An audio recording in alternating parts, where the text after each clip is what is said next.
দশক থেকে ছাত্র রাজনীতির মাধ্যমে রাজনীতিতে আমার পদার্পণ।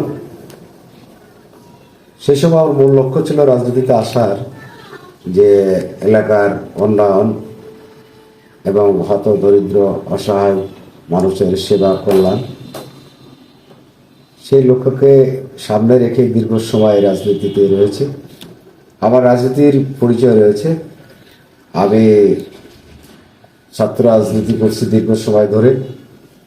সেটা দৌলতপুর উপজেলা না, কুষ্টিয়া জেলার যারা রাজনীতির সাথে সম্পৃক্ত আছে সবাই আমার পরিচয় জানে। বর্তমানে আমি রাজনীতির যে পরিচয়, আমি মথুরাপুর ইউনিয়নের সর্বপ্রথম মথুরাপুর ইউনিয়ন বিএনপির সাধারণ সম্পাদক ছিলাম। সেখান থেকেই উত্তরণ হয়ে আমি দৌলতপুর উপজেলা কৃষক দলের সাধারণ সম্পাদক ছিলাম, জেলা কৃষক দলের সিনিয়র যুগ্ম সাধারণ সম্পাদক ছিলাম, বর্তমানে আহ্বায়ক কমিটির সদস্য এবং বিএনপির দৌলতপুর উপজেলার বিএনপির যে প্রস্তাবিত সেই কমিটির যুগ্ম সাধারণ সম্পাদক হিসাবে আমি প্রস্তাবিত কমিটিতে আমার নাম পাঠিয়েছেন আমাদের মাননীয় সংসদ সদস্য, আমাদের প্রিয় নেতা এবং দৌলতপুরের অহংকার, দৌলতপুর আস্থা বিশ্বাসের ঠিকানা রেজা আহমেদ বাচ্চুমোল্লা। আমি বিশ্বাস করি যে দৌলতপুর উপজেলা বিএনপির যুগ্ম সাধারণ সম্পাদক হিসেবে আমি নির্বাচিত হব। রাজনীতির প্র্যাকটিসের মধ্যেই আমরা কিছু জিনিস সরাসরি মুখোমুখি হই, যেটা সত্যিকারই জনগণ ভোট দিয়ে একজন চেয়ারম্যান বানায়। জনগণের কিন্তু কিছু আশা থাকে, কিছু আকাঙ্ক্ষা থাকে, কিছু স্বপ্ন থাকে, কিছু চাহিদা থাকে, কিছু প্রত্যাশা থাকে। কিন্তু চেয়ারম্যান নির্বাচিত হওয়ার পর আসলে জনগণ এগুলি থেকে বঞ্চিত হয়। যেমন মথুরাপুর এই যে 2 নম্বর ইউনিয়ন, এটা খুবই পরিচিত ইউনিয়ন এবং দৌলতপুর উপজেলা প্রাণকেন্দ্রে অবস্থিত। এই ইউনিয়নের কার্যক্রম করা সারা 14টা ইউনিয়নে ফোকাস হয়। সেই ক্ষেত্রে এই যে জনগণের যে প্রতিষ্ঠান ইউনিয়ন পরিষদ, আসলে নির্বাচিত হওয়ার পর চেয়ারম্যান সেটা বলে দেয়, আমি জনগণের প্রতিষ্ঠান হিসাবে মথুরাপুর ইউনিয়ন পরিষদকে গড়ে তুলতে চাই। এটা হচ্ছে আমার প্রথম কাজ বা প্রথম স্বপ্ন। দ্বিতীয় স্বপ্ন হচ্ছে যে যারা হত দরিদ্র মানুষ, অসহায় মানুষ, সুবিধা বঞ্চিত মানুষ, যারা অর্থের অভাবে উপরে আইনের আশ্রয় নিতে পারেন না, তার ইউনিয়ন পরিষদে আসে, সেই বিচার ব্যবস্থার অনেক ত্রুটি রয়েছে। আমি চেয়ারম্যান হিসেবে নির্বাচিত হয়ে এই মথুরাপুর ইউনিয়ন পরিষদের বিচার ব্যবস্থাকে ত্রুটিমুক্ত করতে চাই। আমি যেটা মনে করি, একটি দেশকে যদি সামনের দিকে এগিয়ে নিতে হয়, একটি দেশকে যদি সমৃদ্ধি করতে হয়, এটা নতুন বাংলাদেশ কার্যক্রমের যে নতুন বাংলাদেশ গড়ার স্বপ্ন, সেটা যদি বাস্তবায়ন করতে হয়, তো এখানে অবশ্যই তরুণ যুবকদের সঠিকভাবে পরিচালনা করা, সঠিকভাবে তৈরি করা, এটা অপরিহার্য। এই কারণে আমি 80 দশক থেকে ক্রীড়াঙ্গনের সাথে সম্পৃক্ত রয়েছি।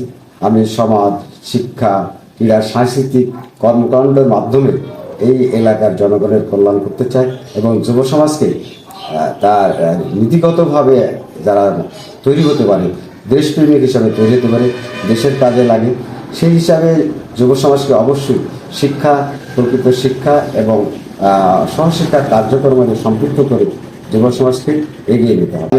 ছাত্র জীবন থেকে মাদক বিরোধী মানসিকতা আমার ছিল এবং মাদক বিরোধী অনেক অভিযান আমি ব্যক্তিগতভাবে পরিচালনা করেছি।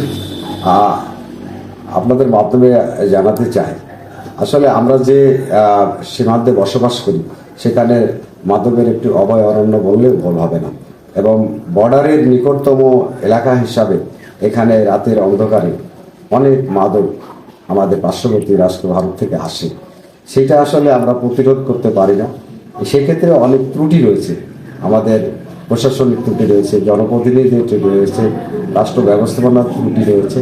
আমার মনে করি যে যদি রাষ্ট্র চায়, সরকার চায়, প্রশাসন চায়, তাহলে সবকিছু রোধ করা সম্ভব।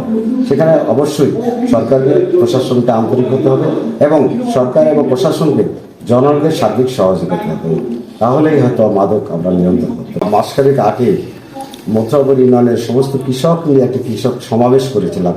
সেখানে উপজেলা কৃষি অফিসার, জেলা কৃষি অফিসার, আমাদের সম্মানিত উপজেলা নির্বাহী কর্মকর্তা, আমার মথুরাপুর ইউনিয়নের বিএনপি নেতৃবৃন্দ উপস্থিত ছিলেন।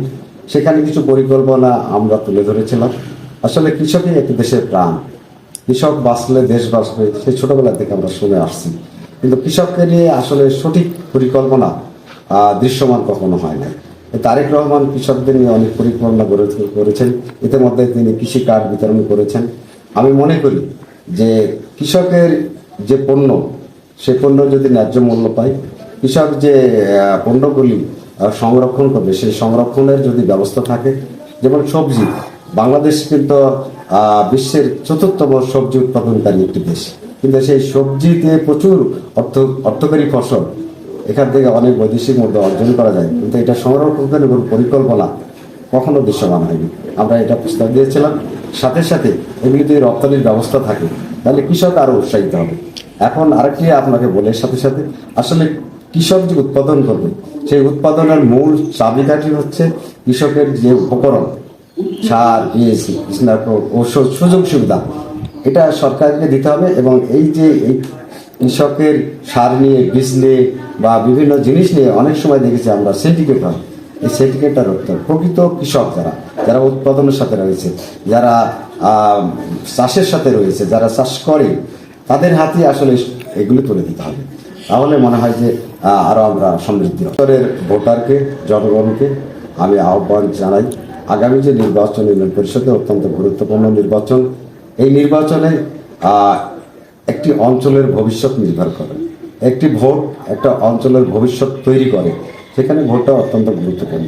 কিন্তু আমরা আসলে সঠিক জায়গায় অনেক সময় ভোটটা দিতে ভুল করে থাকি। আমি অনুরোধ রাখবো আপনার মাধ্যমে, আমি দীর্ঘ 40 বছর রাজনীতিতে আছি, আমার চরিত্রে কোনো অসৎ স্পর্শ করতে পারে না, অসুন্দর আমার চরিত্রকে স্পর্শ করতে পারে না, অকল্যাণ, দুর্নীতি, স্বজনপ্রীতি, দলীয়করণ, অব্যবস্থাপনা, এগুলি আমার চরিত্রে কখনোই স্পর্শ করতে পারে না। আমি বিশ্বাস করি আমার মতন একজন মানুষ যদি চেয়ারম্যান হয়, তাহলে মথুরাপুরের জনগণ দলমত নির্বিশেষে উপকৃত হবে, এলাকার উন্নয়ন হবে। এবং আমরা যে স্বপ্ন নিয়ে রাজনীতিতে এসেছি, যে স্বপ্ন নিয়ে চেয়ারম্যানে আমরা মুখোমুখি হচ্ছি, আমি মনে করি সেই স্বপ্নগুলি বাস্তবায়ন